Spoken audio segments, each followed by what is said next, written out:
Hi అండి, నా పేరు చంటి నాయక్. నాది వచ్చేసి తెలంగాణ స్టేట్లోని మంచిర్యాల డిస్టిక్. నేను వచ్చేసి మన మైవీ రియార్డ్స్ కంపెనీలో డిసెంబర్ 5, 2022లో దీంట్లో జాయిన్ అయ్యాను.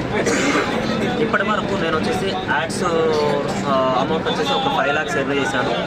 కమిషన్ అమౌంట్ వచ్చేసి 1.5 అంటే 1,50,000 వరకు తీసుకోవడం జరిగింది. ఈ కంపెనీ వచ్చేసి చాలా జెన్యూన్ కంపెనీ అండి. ఇప్పుడు ప్రజెంట్ ఉన్న సిచ్యువేషన్లో మనము ఏ సిచ్యువేషన్లో బతుకుతాం అనేది, ఎంత ప్యానిక్ సిచ్యువేషన్ బతుకుతాం అందరికీ తెలుసు. కానీ ఇప్పుడు ప్రతి ఒక్కరికి డబ్బు అనేది చాలా అవసరం. ఎంత గవర్నమెంట్ జాబ్ చేస్తున్నా, ఎన్ని లక్షలు సంపాదిస్తున్నా కూడా లైఫ్ అనేది గెటింగ్ చేసి ముందుకు వెళ్ళడం లేదు. ఎకనామిక్గా కానీ ఫైనాన్షియల్గా కానీ చాలా హ్యాపీగా ఉండలేకపోతున్నాం. సో ప్రతి ఒక్క వ్యక్తికి హ్యాపీగా ఉండాలి, ఫ్యామిలీతో మంచిగా ఉండాలి అనుకుంటే మనకు డబ్బు చాలా అవసరం. సో ఈ రూట్లో వెళ్ళడం వల్ల మనకు డబ్బు ఎక్కువ కావాలనుకుంటే ఇప్పుడున్న